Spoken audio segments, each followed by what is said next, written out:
Shalom, Bapak Ibu, Saudara-saudari yang terkasih, dimanapun berada, damai sejahtera buat kita semua dari Tuhan kita Yesus Kristus. Seperti biasanya, setiap hari kita merayakan pestanya orang-orang kudus. Hari ini, hari Selasa tanggal 8 Maret tahun 2022, kita akan menceritakan tentang perjalanan kisahnya Santo Yohanes Dedeo, pengaku iman. Saya akan menceritakan bagaimana kisah perjalanannya. Dengarkan ya Bapak Ibu, Saudara-saudari yang terkasih. Perjalanan hidup Yohanes hingga meraih mahkota kekudusan sungguh mengagumkan. Ia lahir di Montemor, Onovo, Lisbon Timur, Portugal pada tanggal 8 Maret tahun 1495.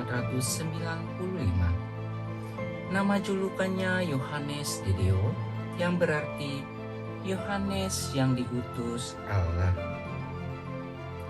Diberikan oleh uskup dari Tui, Spanyol, karena karya pengabdiannya yang tulus bagi orang-orang miskin dan orang-orang sakit. Di masa mudanya, ia tidak memperlihatkan tanda-tanda yang menunjukkan kesuciannya di kemudian hari. Ia sebaliknya menjalani cara hidup yang tidak terpuji.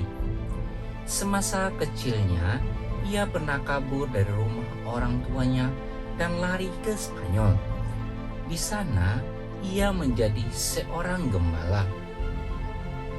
Kemudian, ia menjadi tentara dalam perang melawan Perancis. Seusai perang itu, Yohanes menjadi anggota sebuah kelompok tentara yang ditugaskan untuk menyerang Turki. Keterlibatannya dalam perang-perang ini membuatnya tidak lagi memperlihatkan kewajiban-kewajiban imannya. Ketika berumur 40 tahun, ia bertobat dan kembali menjalankan kewajiban-kewajiban imannya. Untuk menebus dosa-dosanya, ia pergi ke Afrika untuk membebaskan orang-orang Kristen yang dipenjarakan oleh orang-orang Moor. Ia bermaksud menjadi martir bagi orang-orang itu. Tapi atas nasihat dari bapa pengakuannya, ia kembali ke Spanyol.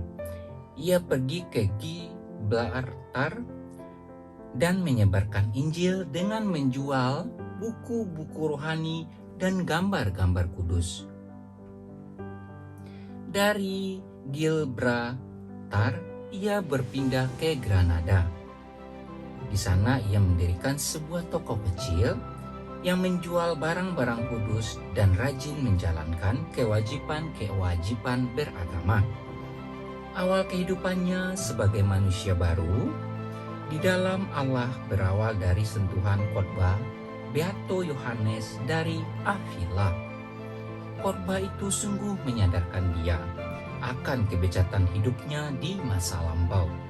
Ia sungguh menyesal, bahkan sampai sakit dan harus berbaring di rumah sakit selama beberapa waktu. Setelah sembuh, ia memutuskan untuk mengabdikan seluruh sisa hidupnya bagi kepentingan orang-orang miskin dan sakit di Granada. Untuk itu, ia mengumpulkan orang-orang miskin dan sakit di rumahnya di bawah tanggungan dan perawatannya. Dengan bantuan para penderma lainnya, ia sungguh berhasil dalam karyanya. Semua orang mengakui pengabdiannya yang tulus itu, termasuk Uskup Agung Granada dan Uskup Tui Spanyol yang memberinya julukan Yohanes Adeo. Sekali peristiwa, ia mendapati seorang miskin yang terkapar hampir mati di jalan yang dilaluinya. Segera ia membawa orang sakit itu ke rumah sakit untuk merawatnya. Ketika ia memandikan orang sakit itu, ia tertegun heran karena luka-luka tebusan paku pada kedua kaki orang itu memancarkan cahaya. Sementara itu ia mendengar seorang berkata, Yohanes, apakah yang kau lakukan untuk orang-orang sakit dan miskin ini? Kau lakukan juga untuk aku." Lalu serta-merta orang sakit itu lenyap dari pandangannya. Orang sakit itu ternyata Yesus yang menampakkan diri pada Yohanes sebagai seorang sakit yang tidak berdaya. Yohanes meninggal pada tanggal 8 Maret tahun 1550 di Granada, Spanyol Selatan. Ia digelari Beato pada tanggal 21 September tahun 1638 oleh Paus Urbanus yang ke-8 dan ditetapkan kudus pada tanggal 16 Oktober tahun 1690 oleh Paus Alexander yang ke-8. Kemudian pada tahun 1886, Paus Leo yang ke-8 mengangkatnya sebagai pelindung surgawi semua rumah sakit dan orang-orang sakit. Nah, begitulah Bapak, Ibu, saudara-saudari yang terkasih tentang perjalanan orang kudus yang kita rayakan hari ini, yaitu Santo Yohanes Dedeo, pengaku iman. Semoga kita yang mendengarkan kisah dan perjalanannya hari ini bisa untuk semakin diberkati oleh Tuhan kita Yesus Kristus, hidup kita semakin diperbaharui dan bisa menjadikan contoh buat kita, bahkan sebagai panutan buat hidup kita, ataupun melakukan apa yang telah dilakukan oleh Santo Yohanes Adeo ini. Tidak ada waktu terlambat untuk membuat suatu kebaikan sekecil apapun demi memuliakan nama Tuhan kita Yesus Kristus. Bapak, Ibu, saudara-saudari yang terkasih, saya mohon pamit dulu. Kita akan melanjutkan kebacaan liturgi dan renungan harian Katolik hari ini. Terima kasih. Tuhan Yesus memberkati. Amin. Hari ini hari Selasa, tanggal 8 Maret tahun 2022.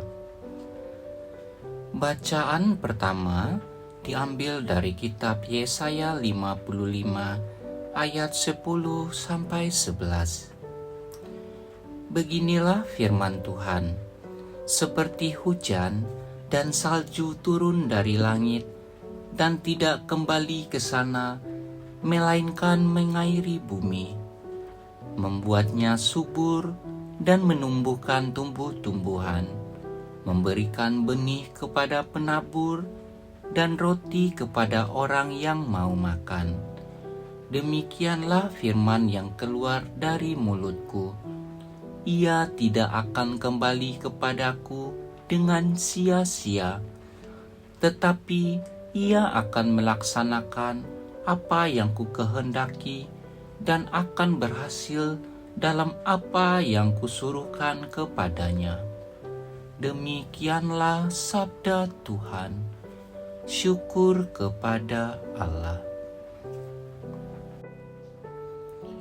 Inilah Injil Tuhan kita menurut Matius.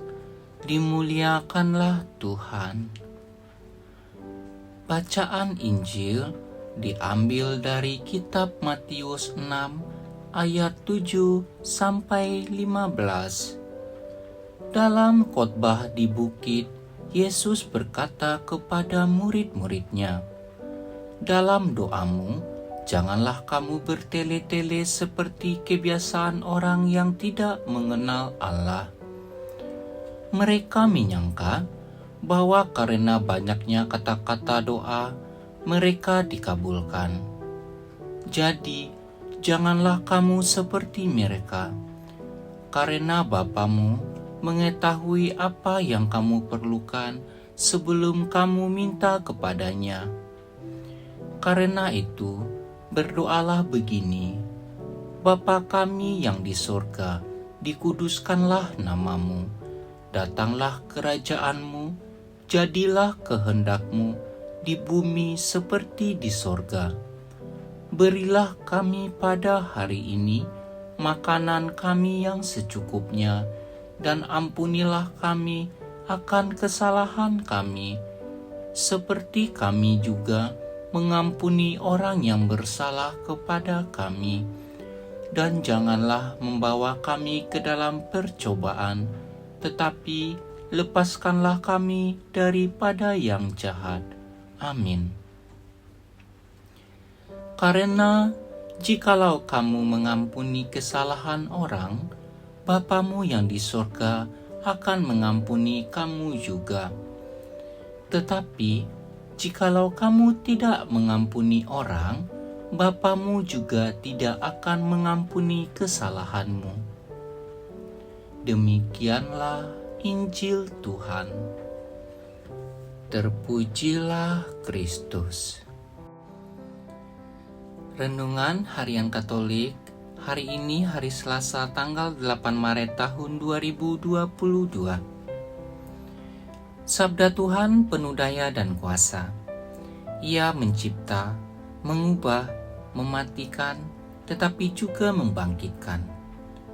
Hal itu kita dengar atau baca dalam kitab Nabi Yesaya pada hari ini.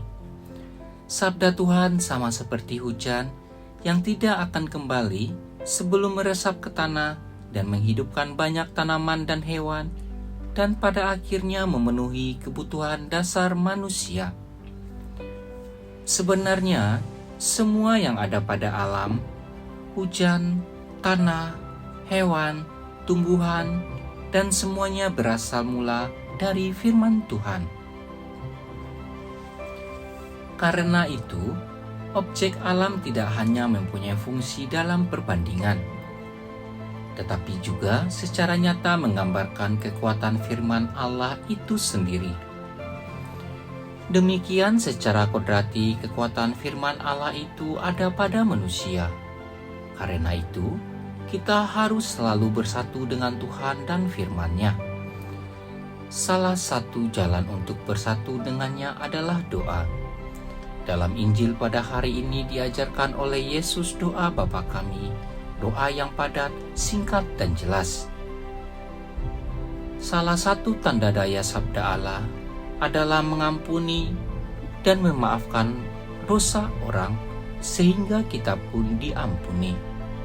Diri kita kiranya menjadi seperti hujan yang meresap ke dalam tanah, menjadi seperti tanah yang menyerap air hujan atau firman Tuhan, dan menjadi seperti benih yang tumbuh dalam tanah dibasahi air hujan.